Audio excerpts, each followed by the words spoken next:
I'm Bradley Stramberg, And I'm Chandler Ushery. and this is Above the Eaves. Transform your roofing experience with Above the Eaves, the podcast that empowers property owners with essential insights, helping them navigate industry truths, master insurance claims, and make informed decisions with confidence. Listen in and take control of your roofing experience. Hey everyone, this is Bradley Stramberg, and this is Above the Eaves. Welcome back to our second episode. Hi Chandler, how you doing today? Doing good, Brad. How about you? I'm doing well, doing great. So we're on to our second episode here. I will say that the first episode was really interesting and a lot of fun. What'd you think of it? I thought it was a lot of fun. We definitely had a couple bumps in the road, but nothing that we couldn't smooth out.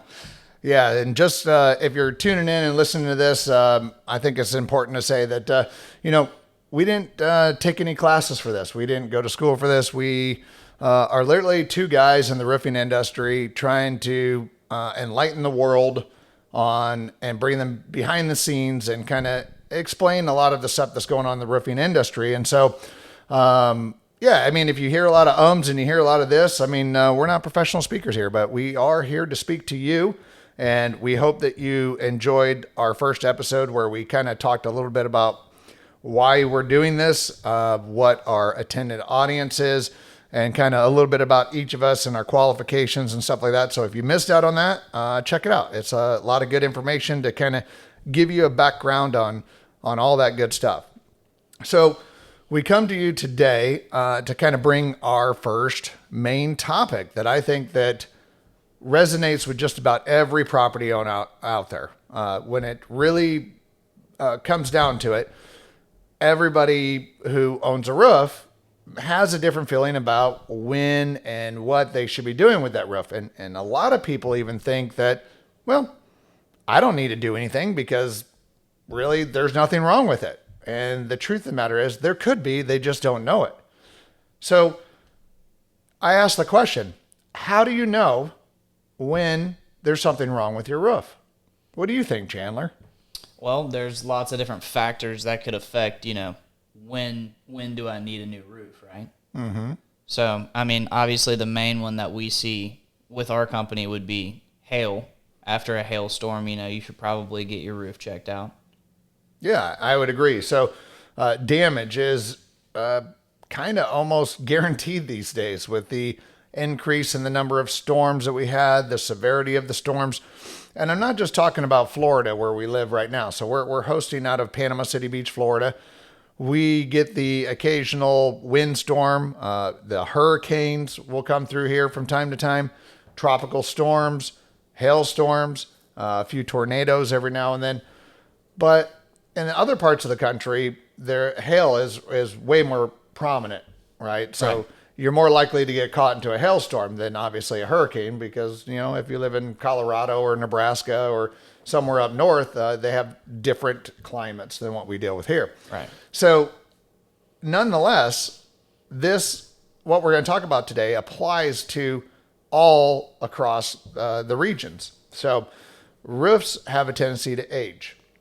And the question becomes, at what age will I need a new roof? So what do you think a good age that a person should be considering putting a new roof on? Well, me and Brad just this past week went to one of our new clients kind of, and he has it's a 15-year-old roof, but here in Florida that roof looks like it's about 25 years old, just about. Yeah, it was pretty bad, right? Pretty bad. How did we know that? How do you think we figured that out? We could just take a look from the outside and just look at the different shade of gray those shingles were from every other shingle around the neighborhood. But apart from that, the second we got on the roof, the shingle degradation and the hail hits and everything else was very apparent. Yeah, that roof had been through quite a bit. In the last 15 years, we've had 3 or 4 tropical storms. We had Hurricane Michael come through the area, which was a massive Cat 5. We had 2 hailstorms just last year, one in April and one in January, that all hit that area. And so, do you remember why we got called out there? He had some leaking on the back part of his house. It was actually not where the shingles were. It's just where the metal overhang was, but that metal was really beat up. Yeah, absolutely. So he had a a covered patio that had an aluminum cover over it, and it looked like a golf ball with all the divots in it Everywhere. It looked like somebody beat it with a hammer for 30 minutes before we got there. Yep. And so it was real obvious. Yeah. Right. And, but it's not always that way. Right. And in this case here, we've got a 15-year-old roof and it's got hail damage and it's got all those things. But the key thing here was he called us because he had a leak. Right. Right. We all know that damage on that roof, we know the hail damage happened within the last year, but those other things that we saw up there were likely, probably been there for years. Yeah, right? 100%. Yeah, I mean, even without the hail, this roof was probably at the end of its life. Very much so at the end of its life. Yep.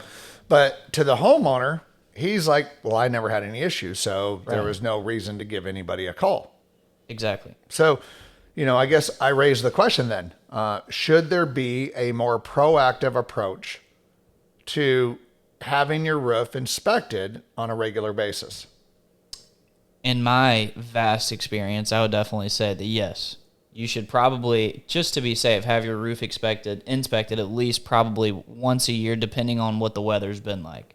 Yeah. Could be a lot, if you don't have super bad weather, but if you do live in a place with inclement weather and you have noticed something in your area, it's probably in your best interest to get it checked out. Just because a roof's very expensive, they're not cheap. Mm-hmm. So, yeah, I mean, storms are definitely one that you want to have somebody come out and look after a major storm that had hit your area. Even without hail, wind itself can be something that damages your roof. Now, it may not mean that you need a full roof replacement. You could just have some shingles that were damaged by flying debris. Another question we might want to put in here, Brad, is how much does it cost to get a roofing inspection? Is that expensive? Yeah, so I'm glad you asked. I would say that most companies would offer this type of thing for free. Exactly. That's I would agree. Yep. So it's not going to cost you anything. So it doesn't hurt to have somebody come out and take a look at it. So that's Peaches, the podcast dog you hear in the background. Our mascot. Yeah, exactly. But the main thing to take into consideration here is that if you're not up on your roof looking at it, then how do you know that there's anything wrong with it? That's a great question. And to me, say I was the homeowner, I would have no idea, if there wasn't a leak or if I couldn't, get on top of my roof and see that there was some visible damage, I wouldn't call anyone. Well, let's say you're the homeowner. Exactly. Right? Yeah. Let's say you're the homeowner and you actually do get up on your roof. Are you going to know what damage looks like? Absolutely not. Right? If there was very obvious damage, you might be like, there's a hole in my roof. You know what I mean? But other than that, no. I mean, it's a very subtle looking at damages on a roof. It's definitely something that I've been, thrown into the woods with, or to the wolves more like, not the woods. Well, that's going to bring us back to point one when the leak starts happening. Because if there's a hole in your roof, there's water coming in. Yeah, 100%. Water's coming in. And trust me, I've seen it happen. I've seen 2x4s and tree limbs penetrate roof surfaces all the time. Right. It just depends on the severity of the impact. But nonetheless, so to make our point here, if there's been a storm or a wind event or something in your area that had the potential, maybe you saw tree limbs on the ground, maybe you had your gutters were overflowing during a heavy rain. There's a number of different things to be on the lookout for during a storm outside of whether or not your roof is leaking, because even backed up gutters can, over long term, can cause significant roof damage when it rots out the fascia and then it rots out the plywood, causes issues along the eaves of the house. And now that is damage to your roof that could have been taken care of by simply cleaning out the gutters. And now, 5 years, 10 years later, when it comes time to replace your roof, now you got to replace all that plywood and fascia, right? So there's a benefit in doing preventative maintenance and inspections to your roof so that when the roof comes around to being replaced, you're not dealing with incurred costs because you didn't spend the $100, $200 to make these simple repairs. And like I said, I mean, a roof is an organic thing. It's, it needs care. It needs maintenance. It needs inspections. And if you're not doing those things, then you're not only going to put your property at risk for further repairs in the future, but you're also going to run into the risk of actually reducing the life expectancy of your roof as well. So it's really important that you probably, I would say, if you just put your roof on within the first 5 years, you probably don't need inspections done. Right. Maybe a gutter cleaning from time to time, but overall, I would say within the first 1 to 5 years, you probably don't need an inspection. After 5 years, I'm probably looking to do inspections at least once a year. Right. Or after every major event. So what's your thoughts on that, Chandler? I think that's a good idea. Like you said, preventative maintenance. You can't ever be too careful with something like that. I mean, there's not many people that want to spend upwards of $20,000 to put on a new roof. And if you just do these little things, you could help yourself a lot in the long run. Yeah, absolutely. Right. So by calling us out or calling a roofing company out and having them look at your roof, most of the time, what do you think that takes? How long are we there? We're usually there from anywhere between 30 minutes to an hour, depending on, how the square foot of the roof, how big it is, how many squares, the damages, if there's no damage, maybe have to look longer. It just depends. Mm-hmm. Yeah. I mean, obviously bigger roofs take more time. Right. Steeper roofs too. Yeah. If it's a scary roof to get on, you might want to be a little bit more careful. Yeah. It could be 3 stories and metal roof. Yeah. And, multiple levels. Yeah. Get your knees a little wobbly. Yeah. But nonetheless, even those roofs with metal need to be inspected. Right. Right. So you've recently seen some of these metal roofs. What did you just notice? We were just talking about this a little bit ago. Right. So a lot of these roofs that I've been looking at are actually around the anywhere from 10 to almost 20-year-old roofs. And when you at first glance, the metal looks fine. It looks great. But when you get up there, the main thing that I've noticed in our market here in Florida is that the drip edge degradation, it occurs on every roof. Every roof that I've seen that's older than 10 years, the drip edge is completely rusted away from the inside all the way to the outside, completely. Yeah, do us a favor. What is the drip edge? The drip edge is the overhang over the eaves, right? Mm-hmm. Okay. Yeah, so the flashing metal Right. that wraps around the perimeter of the roof, in which the metal panels or shingles are installed over to protect the edging of the roof from the water rotting out the fascia and stuff like that. So it's a really important component of a roofing system. It wasn't always there. I mean, if you go back to roofing, let's say 20 years ago, it was almost like an optional item to have there. They would put like a little 1x2 around the roof, and then that was considered your drip edge type of flashing. But over the years, and now it's a code requirement, they have found real value in this piece of metal from preventing rotted decking around the eaves of the house. So just remember, every time we have to replace one of those sheets of plywood, I mean, that's $100 bill coming out of your pocket. Right. Right. And so once we started using the ice and water barriers and the drip edges and the things around the perimeters to prevent that, it saved homeowners lots of money. Right. So proper installation, proper components, you get a proper roof. So tell us a little bit more about your inspection on it. So we've got some rusted drip edges. What other kind of things did you notice when you were doing your inspections this week? So none of the metal roofs that I were on were standing seam. They were just corrugated metal, so they had the fasteners on the outside. I did notice some rust around all the fasteners. Some of them look loose. Some of the washers on the bottom of the fasteners were missing.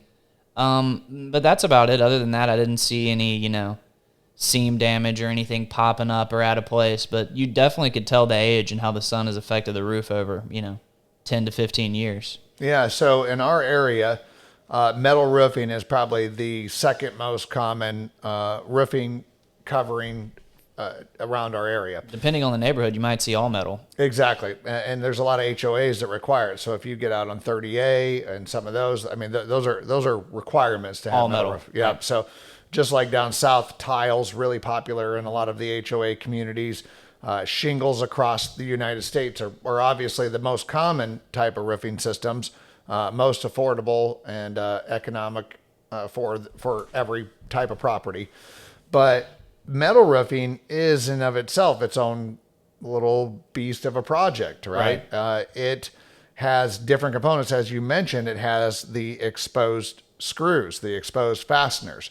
So what's interesting about exposed fasteners is that they are a screw that goes through the panel and is exposed to the elements. Right. There is a little rubber gasket that goes around the bottom of the screw. And when the screw tightens to the metal panel, that rubber gasket seals the hole. So what do you think happens to that rubber gasket after being out in the sun for 20 years? That's exactly what I was thinking. Right when you said rubber, I was like, that is what I was looking at the other day. Well, some of them, I mean, I guess dry rot, would that be the term? Sure. They just get hard and, they start cracking, and then eventually it's not really even rubber anymore. It's just plastic. Yeah, think about a tire that's been sitting out for 20 years. Right. It's all cracked and brittle and, Hard as a rock. Yep, exactly. And so the same thing happens with these rubber neoprene gaskets that are on these screws. So even though you have a metal roof, and a metal roof will likely last longer than a shingle roof will, you can typically, at least in our markets, get 25, 30 years, depending on which roofing metal you went with. But those gaskets require maintenance. Right. And they're not just on residential properties either. They're all over commercial properties, right? Yep, that's right. They call it a PBR panel. And these have exposed fasteners too. So over a period of time, the screws loosen up, the gaskets dry out. Next thing you know, you got leaks occurring. Right. So all types of roof, I guess the point we're making at is all types of roof need maintenance. So, Brad, how would you differentiate the repair on a metal roof as opposed to an architectural shingle roof? Yeah, so architectural shingles are going to be real simple. Right. If installed properly, and that's the key. If it's installed properly, then a lot of your maintenance items on a shingled roof are going to be where the penetrations exist or where the roof meets certain flashing points within inside of the roof structure. So like valleys, vents, things like that. Yeah, sidewall flashings, chimneys, skylights. These are typically the areas where leaks occur. Right. All right. Outside of actual storm damage. So flashings wear out, right? Pipe jacks get eaten by squirrels or raccoons and things like that. If you have lead pipe jacks, everyone's seen that where the top of it's all chewed off. Right. Neoprene and rubber gaskets dry out. Skylight flashing kits wear out. They also have seals that seal the glass into place. So a lot of that'll dry out. There's very, very rare for a roof to leak in the middle of the roof where there are no penetrations. So if that's happening, then likely you have damage caused by something else that caused it to, like wind damage pulled a shingle out or hail damage caused a hole in the roof. But for the most part, the middle of the roof is the safest place of a roof. Right. It's penetrations that cause leaks. And what about metal? So metal follows a lot of the same principle, okay? But you have a lot of penetrations when you have exposed fasteners, right? Yep. So you could have a leak anywhere. Right. And so finding that leak could be challenging as well. So I actually experienced that last week. Our production manager, his name is Connor, and we had a commercial property kind of near the beach, and I went out there, and that's kind of what we were doing. It was a mod bit roof, and it had some metal on the top, new metal.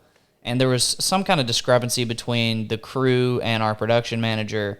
Something happened with the paint, a leak occurred, and being there for those 2 or 3 hours, I mean, there was, they were spraying water on this area, and they were finding a leak here, and then another leak would pop over there, and they're like, we don't even know where this is coming from. And it was just this whole long, drawn-out process because we couldn't figure out exactly where it was coming from. Absolutely. It's flowing down, and then, it can break apart, and could be a little penetration here, over here, and then you're really in the weeds. Yeah, 100%. So there's a whole art form to finding leaks. So if you have a leak, then obviously you need to call a roofer. Right.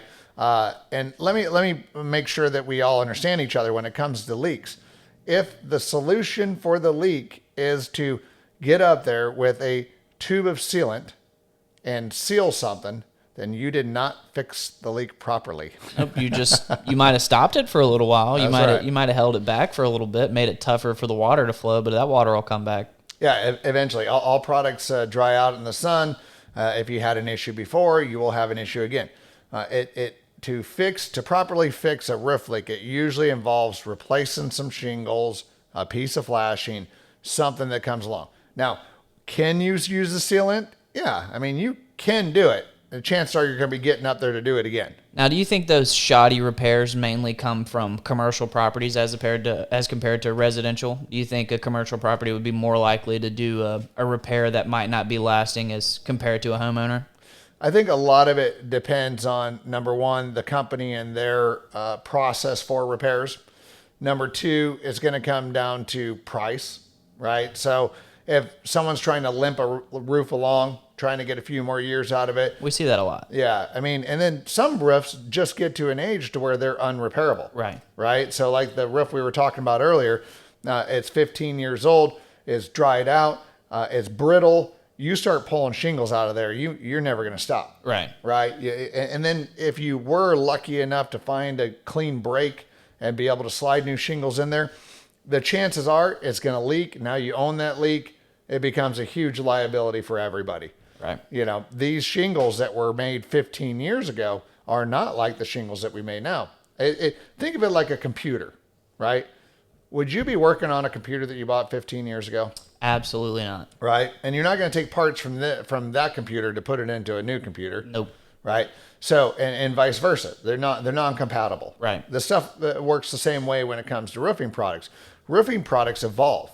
We're constantly looking for ways to improve the products, to make them last longer, to make them hold up to more stronger winds, or we even have what's called impact rated shingles in high prone zones where hail happens that will withstand even up to a 2-inch piece of hail. Right. So, you know, all the time we're trying to figure out how to make these roofs, you know, become more resilient to the environment that they're in. Longer roofs, we can, you know, replace them less often. So at the end of the day, you have to take that into consideration as well, too, when you're doing repairs to your roof. Should I be doing this? Or is it time for a new roof? And that you're going to have to rely on the professionals to answer. Because can you repair a roof? Yes, every roof can be repaired, right? But are you doing yourself service by repairing it, or are you just creating a bigger problem for later? You're just prolonging that process a little bit. Yeah. So like I said, if you you know, in commercial, we see it all the time because we're dealing with roofs that are, you know, sometimes hundreds of thousands of dollars. Right. And in large industrial, they could be millions of dollars. Right.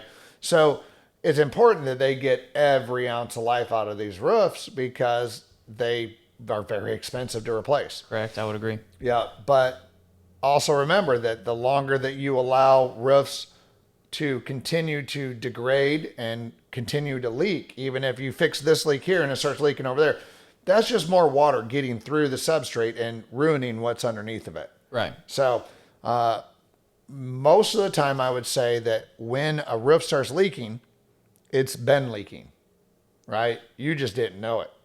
And how long will it take for a leak to affect stuff like your decking and insulation? Well, decking's almost immediate. Right. Right. So this is a product that is not designed for water contact. Right. Right. So that's why we have the underlayments and the things like we do to keep the water off of the decking. If it gets wet once, yeah, probably not gonna be an issue. But once it becomes saturated with the water, once it absorbs the water, that decking is never going to perform the same. So after it gets wet and then dries back out again, is that when you see these pieces of plywood and decking start to bow out and up? Does that occur after that? Sure. I mean, it can if you get enough water on it. I mean, we had a tornado that came through here earlier this year. I believe it was in February. And one of our customers had their entire gable end, the rafter, everything got blown off of the house.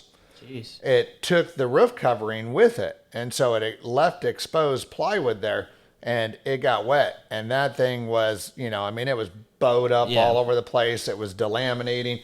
And that wasn't old plywood. It was fairly, because we had just roofed the house like 3 years before that. So that wasn't there before. And that happened immediately. Yep. So it just kind of depends. Some products are more resilient than others, but in a common sense, once plywood has been wet and has been wet for a prolonged period or wet with enough water, then it's no good anymore, right? It wasn't designed to be in that type of condition. Right. Now, do you know if plywood is treated lumber? Yeah, plywood is not treated lumber. Okay, Right. so it'd probably help if it was. Well, so little but bit. treated lumber has chemicals into it. Right, it does. Yep. You're right. And those chemicals will work its way into the roofing products and it'll actually cause harm to your roof. Okay. So treated is typically designed for ground contact, right? So areas where you're going to be in contact with the ground, with concrete, with different things that causes the standard lumber to rot. Right. In this case here, on your roofing surface, you're not going to have rotting occurring unless it's getting wet. So the roof covering, as long as it's maintained, should prevent that from happening. Additionally, it traps moisture as well too. So you definitely don't want to use treated products on your roofing surface. This could be a dumb question, but would a leak or a penetration in your roof, could that affect the ventilation of your roof? Not necessarily. A leak will most likely affect the structural integrity of your roof. Okay. Okay. So rafters, you're going to have your roof sheathing, which we just talked about. Do modern houses still have rafters? All of them? Really? So trusses, rafters. Yep. We get, they frame them up in a shop and then they deliver them and we stand them up out in the field. Those are called trusses. Right. Right. Otherwise, if you have a good framer, they can stick frame them as well too. The key to it is you're using dimensional lumber. You're using wood, usually a southern yellow pine or a southern spruce pine, and or a southern spruce fir. These are the two main types of lumber that are sold in the United States, and long-term exposure to water will cause them to rot out. So once that happens, then if you rot out a truss, there's not really much of a repair factor to that. Now you have a real major problem because trusses are designed and built, and you can't just build that on the roof. Right, because that's an off-site build, right? Yeah, exactly. So you really want to be careful because a lot of guys will scab those together when they rot out. They'll just scab a piece of a 2x4 next to it.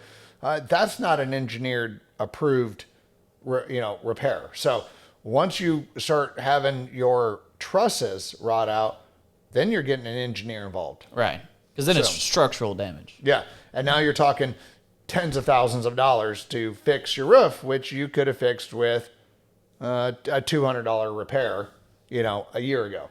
Right. Okay, so are there any other factors that might want to cause a homeowner to get a roofer to come out other than, we've talked about hail, we've talked about some inclement weather. Is there anything else that would require you to get a roofer, something that's a little bit more subtle, maybe something that doesn't happen very often? Well, I think just in general, coming out and having your roof inspected on a regular basis allows for the opportunity to address those necessary repairs. Okay. Storms, obviously we talked about that. Storms are a good reason to have people come out. I think just getting on a regular maintenance plan is the best solution to all of your roofing needs. There's a number of different reasons to have roofing contractors come out. 4th of July is another good one. If you live in a state where, you have bottle rockets, right? Things Definitely like that. here. We got, at my house, we hear fireworks every Tuesday night. They're going off every week here. Mm-hmm. We've even seen bullet holes in roofs, right? Yep, not surprising. Yeah, exactly. Shoot a gun in the air, Yep, that bullet comes down somewhere, right? Yep, it does.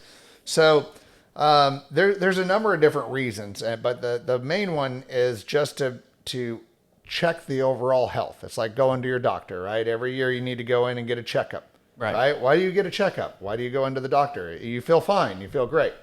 It's because they're going to draw blood work. They're going to check things. They're going to check under the hood, and they're going to make sure that everything is A-okay, even though you feel good. Okay, Brad, and what about some of these roofing companies that have people that aren't in it just to help people? Like, not everybody is like us. Not everybody wants to help people, and not everybody is going to not sell someone something just because they don't need it. Some people are going to try to sell you stuff that you don't need. So how are you able to decipher someone trying to sell you something that you don't need? Well, In terms of, having an inspection or repair, maybe someone could say you needed, this little sect of shingles removed, you need new gutters, whatever. How are you able to tell if that's real? Well, so a lot of it you can judge based off of how old your roof is, right? So understand that as your roof gets older, as roofers, we're less likely to want to make a repair. Right. Right. It opens up liability for us. And so we don't want to walk into a problem that wasn't there before. So if the roof is old and someone's telling you, you need a new roof, then, you want to take that into consideration. Okay. Second of all, if your roof isn't old and they're saying you need a new roof, then I would be asking a lot more questions about what you need. Additionally, I would probably be asking a lot of questions about, well, what is it that you plan to do? What is the necessary repairs?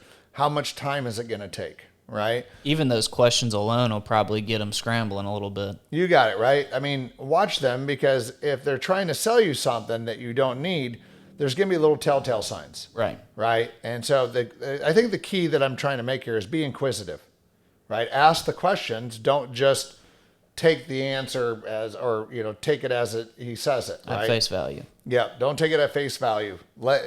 Ask questions. Once you start asking questions, you're going to get an overall idea of everything that you need, and you'll be able to make a better informed decision. Right. And so don't rush through the process. If you have a leak, we know that those things need to be fixed. Almost every leak can be fixed temporarily at the time of the inspection. Right. It's the coming back to do the permanent repair later. So again, if all they're going to do is jump up on the roof and seal up around a pipe jack, or, put a little sealant on it, well, then I don't know that, I would be paying a whole lot of money for that. No. Right. And so a lot of times I do that stuff for free. Yeah. I keep a tube right in my truck. When I jump up and I find the leak, I'm like, there, I got that. We'll be back. I'll send you an estimate for the overall repair, but I don't charge for that service. Right. So, and a lot of roofers, a lot of people probably do. Mm-hmm. So I think a lot of it Some is... people charge for estimates, just like you were saying. I've been seeing it on... our company is on this thing called Alignable. It's like a social media for businesses, and I've seen a lot of roofing companies that are charging for estimates. Yeah, and that does work in some industries, I think. I think if you're a plumber, HVAC guy, like this is something that they started doing a long time ago, was charging for estimates to limit the number of estimates that they had to create. Because their inspections also might be a little bit different than ours. Maybe it's more tedious, requires some more physical labor. Us, all we need is a ladder, and you step up on that roof, and you'll be able to figure it out, Yeah, for the most part, it's customary in our industry to provide free inspections, free estimates, those type of things. And I think it's a good thing. I think it shows, a good correlation between the contractor and the homeowner to provide these things for them so that they can make informed decisions. And I think another thing is, don't be afraid to get a second opinion. Right.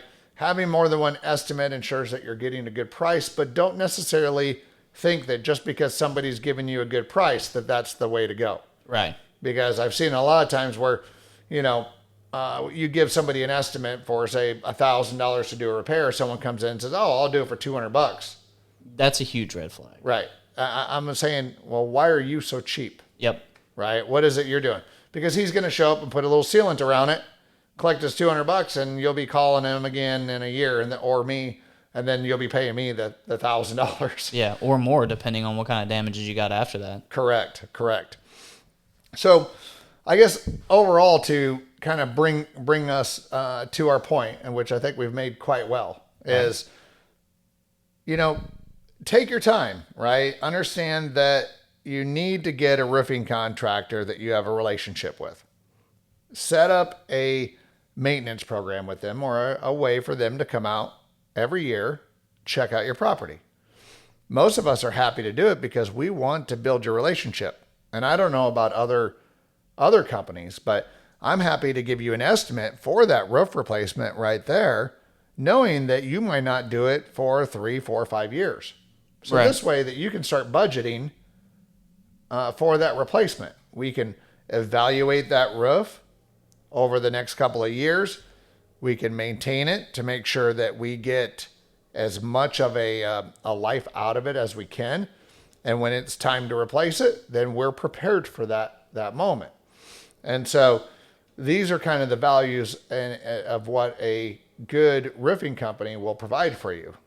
If they're in it for the replacement only, then not only are they missing out on a great opportunity to build a rapport with you, but they're also only in it for the money. Right. Right. I know a lot of roofing companies will turn away from doing repairs, from doing maintenance work and things like that because they feel like it's not valuable to them or it doesn't pay well enough. But if you need those services, then make sure to find a roofing company that does just that. So, what do you think, Chandler? You think we covered everything we needed to cover? I think we covered everything, on the topic that, we were wanted to discuss today. I think that we hit all of our points. Yeah, I think and probably some more too. Yeah, so I think that at the end of the day, I want you as the homeowners, as property owners, to really consider the benefits that you could have by having a partnership with a qualified roofing company to service your house. Take the time to interview contractors even before you need them, right? I mean, there's the one thing. If you own a house or you own a business or you own a building, you're going to need a roofer. Yep. So why wait until you need one? Find one today, start interviewing them, and start building a relationship with them. And if you're a business owner, you might even find out that they can help you in your business as well too. So take the time to meet the right person rather than when you need it and you're stuck with the wrong person. So I'm going to close this thing up, if you found this information valuable and you found that you liked listening to it and you gained some valuable insights to it, we want you to like us. We want you to go on and support us by sharing the show. Go on to our platforms where you're listening to us. Give us the thumbs up. Give us a review. Tell everybody about us. Share our show. We're only going to keep growing and getting better. So, and also, if you want to reach out to us, Chandler, tell them how to get a hold of us. The best way that you can do that is we are going to create an email for Above the Eaves specifically, but right now you can reach us at my email, which is cusry@reroofamerica.com. Excellent. Well, we appreciate you guys taking the time to listen to us today. We really hope that you gained some value out of our show. We're looking forward to seeing you on the next episode. So, make smart decisions and you'll sleep better at night. That's right.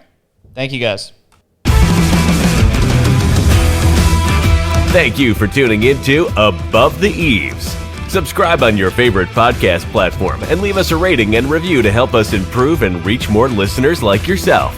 Be sure to share this podcast with friends and family and stay tuned for more exciting episodes to come. Stay strong, be smart, and make great decisions.